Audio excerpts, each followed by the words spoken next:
Si on avait à résumer c'est quoi une mole, la première chose qu'il faut savoir, qu'il faut retenir, c'est qu'une mole, c'est tout simplement une quantité. Puis on pourrait l'appliquer à n'importe quelle chose. Par exemple, on pourrait dire j'ai une dizaine de voitures dans le stationnement, j'ai une centaine de voitures, j'ai un millier de voitures dans le stationnement. Mais on pourrait dire dans tous les stationnements de la planète, ensemble, il y a une mole de voitures. Et ce chiffre-là serait juste plus gros. Donc, c'est simplement un chiffre, ça représente une quantité. On pourrait l'appliquer à n'importe quelle valeur sur la planète. On pourrait dire qu'il y a une mole de grains de sable dans le désert du Sahara, par exemple. Donc, ça correspond à une certaine quantité. Maintenant, en chimie, à quoi ça correspond? Dans le tableau périodique, c'est en lien avec la masse atomique. Alors, si vous prenez n'importe quelle masse atomique de n'importe quel élément et que vous l'arrondissez à l'unité près, on arrondit magnésium à 24, on va arrondir le lithium à 7 et on va arrondir le strontium à l'unité près, donc ça nous fait 88.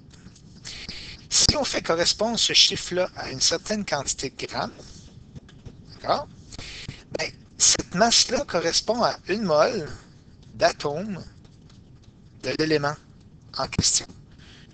Une mole d'atome de magnésium, autrement dit 6,022 par 10 à la 23 atomes, d'accord?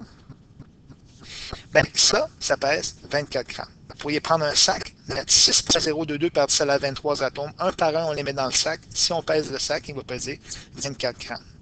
Et ça fonctionne pour n'importe quel élément du tableau périodique. Par exemple, le lithium, 7 grammes de lithium, à quoi ça correspond? Ça correspond évidemment à une mole de lithium. Puis, une mole de lithium, c'est combien d'atomes de lithium? Ça, ben, c'est 6,022 par 10 à la 23 atomes de lithium, tout simplement. Et c'est la même chose pour le strontium. Une mole de strontium, 6,022 par 10 à la 23 atomes de strontium, ça pèse 88 grammes. Une mole de potassium, 6,022 par 10 à la 23 atomes de potassium, pèse 39 grammes, etc., etc. Donc, qu'est-ce que ça nous permet de calculer, etc., les moles? C'est que les atomes sont tellement petits, il a fallu les regrouper en une quantité. Puis, on a choisi comme quantité la mole. Si je vous dis j'ai 24 grammes de magnésium, ben c'est bien évident que si une mole de magnésium pèse 24 grammes de magnésium vont correspondre à une mole. Mais je pourrais, par exemple, vous dire, j'ai pas 24 grammes de magnésium, je pourrais vous dire, j'ai un morceau de magnésium et lui pèse 48 grammes. S'il pèse 48 grammes, ben, tout le monde voit bien que si une mole pèse 24 grammes, 48 grammes, c'est 2 fois plus, alors ça va me faire 2 moles. Puis ça va faire combien d'atomes en tout? Ben, ça va faire le double d'atomes de ça, donc ça va me faire 12,046 par 10 à la 23 atomes de magnésium. Alors, ça semble assez évident. Mais il y a une façon de calculer ça qui est, puis on vous donne une formule pour le faire. Tout ce que vous avez besoin de faire, c'est que vous avez besoin d'établir ce qu'on va appeler grand M, la masse molaire atomique, ou la masse molaire moléculaire dans le cas d'une molécule, mais pour le tableau périodique, on va appeler ça la masse molaire atomique, le grand M. C'est la masse d'une mole. Comme ici, par exemple, le magnésium, c'est 24 grammes par mole, et j'ai établi que j'aurais 48 grammes de magnésium. Ça, c'est combien de moles? Ben, tout le monde a déduit logiquement que évidemment, le seul calcul que j'ai à faire, c'est 48 divisé par 24 qui me fait 2 moles. Mais si je l'applique dans une formule, où est-ce que mon nombre de moles m'est donné par la masse que j'ai, comme par exemple ici 48 grammes, divisé par la masse molaire atomique du magnésium, ben, il est bien évident que je vais obtenir 2 moles. Là où c'est utile, cette formule-là, c'est quand le nombre de grammes n'arrive pas juste dans un calcul facile à calculer rapidement. Donc, si je vous disais 428,27 grammes de magnésium ou 34,8 grammes de magnésium, vous auriez de la difficulté à me dire exactement rapidement c'est combien de moles. Quand c'est 48 grammes, ça va bien pour dire c'est 2 moles. Mais si c'est 34,8 grammes, 722 kg de magnésium, toutes sortes de masses, ben, on va utiliser notre formule, puis on va obtenir rapidement le nombre de moles. Donc, sachant qu'une mole, c'est 24 grammes, j'en ai 34,8.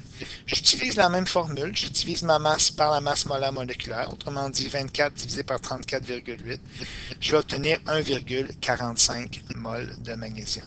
Donc, cette formule-là, ici, en bleu, vous l'avez dans la fiche sur la mole. Puis, c'est une formule qui va vous être donnée à l'examen. Puis, vous l'utilisez pour trouver un nombre de moles si vous avez une quantité de grammes. là, il y a une chose aussi qu'on peut faire avec ça. Là, ici, on a vu que 34,8 grammes de magnésium, ça correspond à combien de moles de magnésium? Bien, on vient de le calculer ici, 1,45 grammes, pardon, 1,45 moles de magnésium. Donc ça, on l'a calculé avec notre formule N est égal à petit m sur grand M. Mais je pourrais vous demander aussi, 34,8 grammes de magnésium, ça correspond à combien d'atomes de magnésium? Donc ici, je vous ai demandé combien de moles. Ben, j'ai obtenu des moles avec la formule, mais là, je vous demande combien d'atomes. Pour faire ça, ben, il y a deux façons de le faire, mais une façon que moi je vous propose, c'est que de simplement faire une règle de proportion par rapport à il y a combien de moles dans une seule, combien pardon, d'atomes dans une seule mole, et sachant le nombre de moles, ben, on va trouver le nombre d'atomes qu'il y a dans ce nombre de moles, là, par exemple. Sachant que dans une mole, il y a 6,022 par 10 à la 23 d'atomes. Peu importe l'élément. Alors ici, on a vu que 1,45 mol, ça correspondait à notre 34,8 grammes. Ben, je pourrais calculer avec une règle de proportion. Donc, un produit croisé. Sachant qu'une mol, c'est 6,022 par 10 à la 23 atomes. Dans 1,45 mol, j'ai combien d'atomes? J'utilise ma calculatrice. Je fais simplement faire 6,022 par 10 à la 23 fois 1,45 divisé par une mol. 6,022 exposant 23 multiplié par 10 à la quelque chose, c'est EXP. Vous écrivez 23. Vous multipliez ça par, là vous avez le chiffre, 1,45. Ça va vous donner une grande valeur. Vous pouvez changer ici pour l'obtenir en notation scientifique. Vous appuyez sur le chiffre qui est ici, la touche qui est ici. 8,73 arrondi, là, deux chiffres après la virgule. 8,73. 8,73 multiplié par 10 à la 23.